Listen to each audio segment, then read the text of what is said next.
Hello everyone, this is Cody Lee of BlackCatBooks.org, author of I, the Dragon, Cool and Beautiful Rabbit Hole Lore and Fray, and the upcoming John the Dragon. Hey, what's going on, guys? Maidenless Caleb here, and we've got Harmon Smith today, back with another 300 IQ take. Now, I'll admit, this is a bit on the older side. I think it's a month old, but nevertheless, brain dead takes don't age out. So, let's hear his infinite wisdom as to why Xbox Game Pass is on its way out the window. So a lot of people have been talking a little bit about the decline of Xbox Game Pass. Now, I was talking about this at the height of the shilling for the product. I hated Game Pass. No shit. It was pure shit from the beginning. Well, it makes sense you would hate Xbox Game Pass. It's not Nintendo.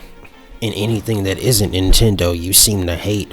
Furthermore, you seem to claim everything that has a chance of success that Nintendo didn't create is going to fail. Even by fanboy standards, it's a bit ridiculous, don't you think? And I really detested how there was a good chunk of game journos pushing this as the next big thing, how it was like supposedly this really good deal, when in reality, like, games were getting rotated in and out all the time.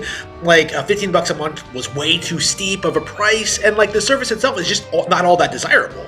That one didn't age quite so well. You say it's not all that desirable, but the thing is, you only have to pay $15 a month, and you get access to a bunch of games you may have not bought or played in the first place. That alone makes it a good service, especially since there's AAA games. It's not like it's just a bunch of indie trash on there and that's that.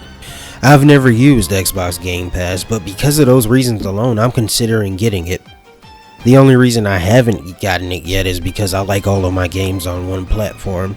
I don't like using 2 or 3 launchers for my games. Right? Like, there isn't going to be like a sudden surge of interest in this product from anyone new, essentially. Like, plenty of people are unsubbing, I unsubbed, and plenty of people will like never subscribe to begin with. Like, I think it's stuck at 30 million units, 30 million subscribers, and a lot of those subscribers are becoming increasingly underwhelmed by the product. Well, not just the subscribers. Like, the big thing that's changed in the past couple of years is that like Call of Duty has been acquired by Microsoft.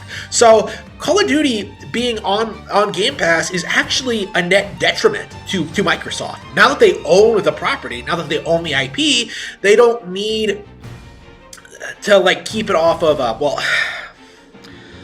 people don't want to pay for Xbox games anymore. Like, hardcore Xbox fans are typically paying like the $15 a month for Game Pass, and then like playing whatever comes on the service. Like, digital sales in Xbox tanked because of Game Pass. Like, sales in general on Xbox are down because of Game Pass.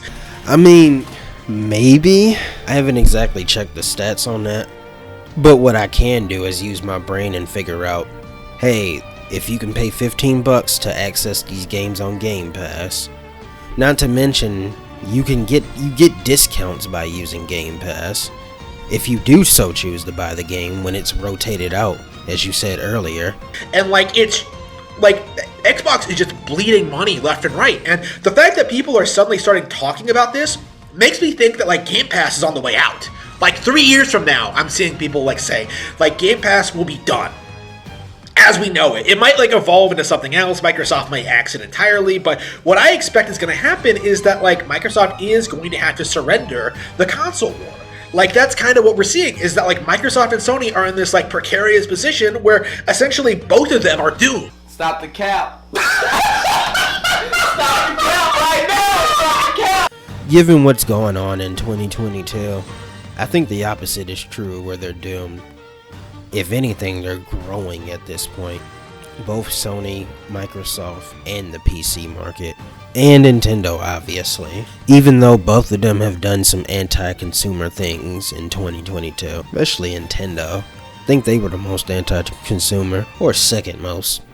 Sony did that anti-consumer shit by increasing the price of the console 2 years after launch. And then Xbox, they started doing the $70 game bullshit that Sony was doing, and Nintendo got rid of that one music YouTube channel. They all done some anti-consumer shit this year, or last year I should say.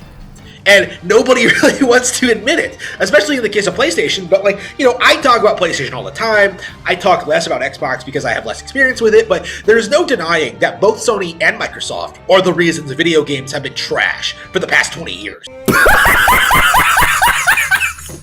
So are we just gonna pretend that Nintendo has never released a trash game out of all the years it's been in existence? Come on, my guy. You're reaching too hard.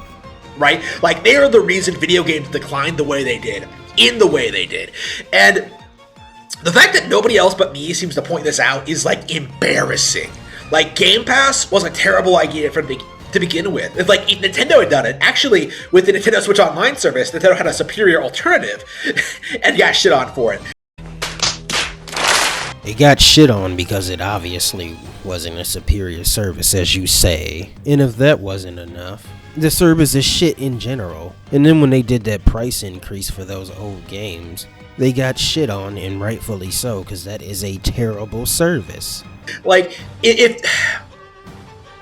it's embarrassing to see people flip-flop on the Game Pass service so much. So many people were shilling this thing. So many people were hyping it up as the next big thing. To see it, like, fail is exciting news to me. I am very, very excited to see what the future has in store for gaming once Xbox and PlayStation are out of the picture.